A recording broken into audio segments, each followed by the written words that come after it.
It's the Brad and John Show. Brad and John Show, October 17th. It's a date. It's a Friday. We do this show live. It's on, the replay is on bjshow.co. That's the traditional podcast, the replay, and then bjshow.us, which is the semi-traditional YouTube replay. And we do that so that people who don't get up this early in the morning like John and I do. John's an early rise. What time you get up? Like 4:30, 5 o'clock, something like that? Yeah, I don't do the calendar alarm flexing, Brad, but thank you for asking. We don't talk about that on the air. And as I mentioned the first week that we did this show, my pet peeve about morning radio people is people posting on social media, and this has literally never been you, Brad, from what I've seen.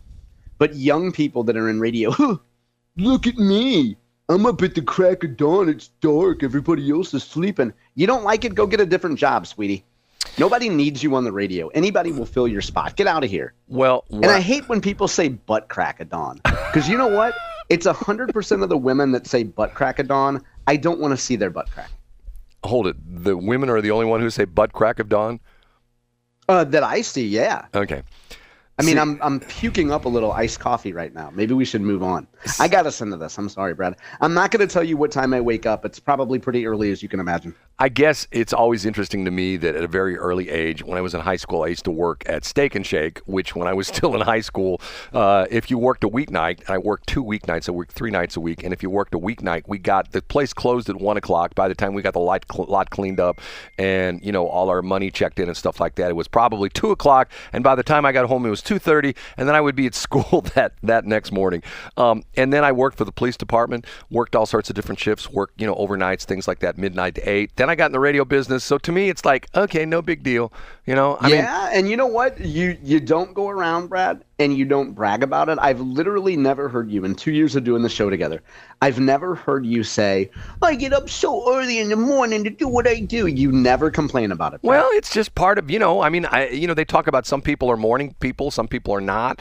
Matter of fact, I heard on Mark Reardon's show yesterday, there was an interesting interview. Had a guy who was a saxophone player who played, can't remember his name. You probably, if you heard it, you might know the guy's name. But he played with Rolling Stones for like 28 years on the road and stuff like that. And he talked about he grew up, and I thought this was really interesting because nowadays his parents could have been arrested for child abuse, because he talked about he started playing saxophone like he was like 5 or 6 years old, and his dad was a musician, his mother was a musician, and a lot of times he would go out when he was like in his late single digits, like 9, and obviously in his double digits when he was like a pre-adolescent. He would go out to bars and play with his father, and then all the guys from the band would come over and they would have breakfast and they would go to bed about 5 o'clock in the morning. Now, think about that for a minute, John. And I would assume this guy's probably in his 50s, because he talks about being the Rolling Stones for 28 years. So he's got to be at least like 50 or 60 or something like that. Can you imagine if the Francis Howell School District found out that one of their students was out playing in bars till 2 o'clock in the morning, and then went home and his parents made breakfast for all the guys and gals in the band, and they didn't get to bed till 5 o'clock, or maybe this guy didn't even go to bed at all. He just, threw on his clothes and went to school. Can you imagine that person would be on the front page of the Post-Dispatch? Child abuse charges filed in Francis Howell School District. Student was up playing in bars till 5 in the morning. Get what I'm saying, John?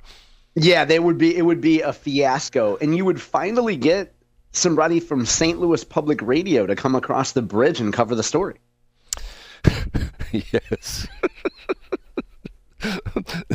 I always find it funny that when they run these promos on 90.7 KWMU, they run the promos and they have like the listeners. Hi, I'm Jim Smith and I live in Tower Grove. Hi, I'm Alicia Jones. I live in the Central West End. Hi, I'm Luda Caputa and I live in Luda Caputa. He's great. I live in St. Louis Hills. I'm going like, does anybody not live outside the 270 circle? Is it exclusively like the Highway 40 corridor, plus or minus 3 miles from the river out to 170? Is that where everybody lives in the St. Louis area, John? You know what I'm saying? I think if they updated their promos, they would hear a few months ago of you actually giving their phone number, their donation, their charity line, their GoFundMe type pledge drive line up on the radio, and they'd see that you helped expand their reach of sympathizers to Warren, Franklin, St. Charles, and West St. Louis County.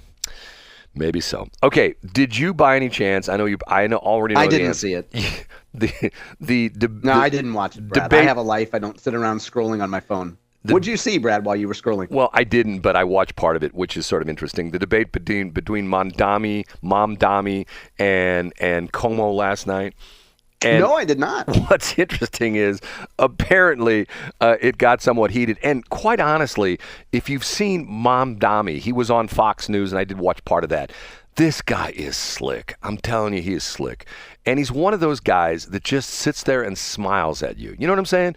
And I do know, yeah. And he's a good-looking dude. He's got, the jet black hair, and he's very handsome, almost like an Omar Sharif kind of thing. Do you know who Omar Sharif is? Do you know that reference? Yeah, the name sounds familiar, but I don't remember him. Omar Sharif was a actor. I think he's from someplace in the I think he was Arabic or Saudi or something like that. And he was like the man crush for a while because he played Barbra Streisand is the love interest of Barbra Streisand in The Way We Were. The Way We Were. Is that? Oh, yeah, I see. Okay, so I've told the story before that my ex-employee that I work with and my friend Jeff Andrew, who was the chief engineer at the old days of KSOQ, was a big, tall Jewish guy who was like 6'4", 6'5", and looked just like Omar Sharif. And the funny part of it was he had a terrible problem with women, and I won't go into the rest of that whole weird story, but there's a funny story about that. But anyway, Mamdani was up against Como, who sort of talks like this, and he doesn't really ever sound excited. And you can drive a truck between the words that he says. So, yeah, you know what I'm saying? I do know. He's not interesting. But what's interesting was Como had some zingers last night. And the one that got me was, and this is a headline, when Como is addressing Mamdani, he says, quote, he literally has never had a job, which is true, which I find interesting. If you know the history of Mamdani, his parents are apparently very well off. Now, get this. Did you know he just was married like a couple months ago? Did you hear the story about how he was married? No, I did not. He got married, I believe, in Saudi Arabia or something like that. And they had this elaborate marriage ceremony that went on for the whole wedding thing went on for like 3 or 4 days. And the interesting part of this is how Mamdani, and if you know the whole story, he's trying to say, okay, when I'm the mayor, there's going to be no rent increases. We're going to have free buses, free transportation, free, what do they call it? The subway, free subway. And we're going to take over all the grocery stores and all the bordellos. Isn't that called? No, bordellos. That's not a thing. What do they call yeah, bordellos. No, not yeah. what's the thing they call them in New York? Like the little convenience stores, like on the street. Bodegas. Bordellos is where you get ladies of the night. Right, house of prostitution. Okay, we're going to take over all the bodegas, and all the food's going to be free. And people are going like, okay, how's he going to pay for all this? Okay, how's he going to pay for all this stuff? The thing I find fascinating about this whole thing is that there are now Republicans saying, okay, we want to see this guy as mayor because what's going to happen is it's going to be a meltdown. The city of New York, if you think it's messed up now, you ain't seen nothing yet because they're already projecting the fact that if they did make the subways free and the buses free and the food free and the grocery stores for free, that the city already in financial ruin would just like crater. And people would say, well, look, they tried it in New York and it didn't work. But the problem with that is people wouldn't ever realize that because you could seem like people would say you could say hey, Portland's a great place to live. And somebody would say, are you kidding? That's a mess. Look at what they have every night. The Antifa people are protesting the ice place and there's people shot and nobody gets arrested and stuff like that. Oh no, but Portland's a great place to live. Get what I'm saying, John? I do get what you're saying. But don't you think too that at a certain point you have a ton of people would be crossing the bridge or coming over from New Jersey and neighboring states, and it would just be a safe haven for homeless? I do think that it would implode and people would see the failure that it became. But there's also always so much value in having a straw man or straw woman in office. And that's the problem with getting rid of Cori Bush, is that, to steal a phrase from Dick Nixon, we don't have Cori Bush to beat up anymore. John, that leads me into, I'm going to ask you a question, and I want your advice on this. And we're going to do, John has no idea where I'm going in this because I'm going to hit John blindsided. Recently, They can't even officially file for the office yet because I think the filing for the November 2026 election, isn't that sometime in March of 2026? Isn't that when the filing is? Well, the filing to run in the Democratic primary in August would begin in February. Begin in February. Okay. The Republican primary is the same dates? Yeah, it's for every election, every primary election, every August primary election, filing will open at the end of February. So already we have a battle going on between Mike Elam and Bill Eigel. And recently, Bill Eigel has countered Mike Elam has countered on his Facebook page. I read this. Bill Eigel's claims of he's going to get rid of personal property tax. He's going to get rid of real estate tax. And Mike pointed out that, A, he can't do this because that's not a job that has the authority as far as St. Charles County executive is concerned, and pointed out a lot of the things that Bill Eigel is proposing. I want your advice on this. I am very seriously considering jumping into that race. Oh, wow. That would be fun, Brad. Now, first of all, when you would go in to sign up, there's probably going to be two sweet but poorly trained ladies that would just scratch your name out and say, sorry, sir, we don't want your signature on anything. By the way, I posted that picture on my Facebook page. If they don't know the story, I went to a local Schnucks, and there were two nice ladies in the parking lot, had me sign the petition, and they scratched my name out, and I put a picture of the two ladies. Randy Raley, who would never, ever respond to anything I said, Randy Raley responded on my Facebook saying he knew one of those women, and she was a nice woman, and how dare me make fun of her. I wasn't making fun of her. I was just stating the fact. Did he really respond with that? Yes. And shouldn't he be recovering from whatever excuse he had for not running for office? Do you know the interesting part of that is that on one of his, he just writes, I mean, I think it's like the guy just does nothing but do Facebook all day long. He wrote a very long dissertation about the fact that, the story he was running against, I would get her name right. Is it Mary Miller? Is that her name? No, it's Mary quite contrary. No, what's her name? She changed her name legally. No, what did he say in this dissertation? No, what's her name? She's already Mary Miller. Go ahead. She's the U.S. Congressperson in the district he lives. I didn't know he lived in Illinois. Congresswoman. We still do gender on this show. Okay. Go ahead, Brad. What did he write in this dissertation? He talked about the fact that a couple weeks ago he posted this long post that he was dropping out because of the fact that he had a heart attack, and he talked about how his dad died at 35 from a heart attack, and all his relatives are all dead, and he's made it that far, but he can't campaign anymore because of the fact that he had a heart attack. So he's officially getting out of his campaign. The other day he put on his Facebook page that the doctors have now said, well, it wasn't that bad. It was just sort of minor, and he's now contemplating, at least in this post, getting back into the race. He won't. You don't think? Okay. No, because he's exactly where he wants to be right now, which is he said, I was in that race for Congress, but then I had to drop out.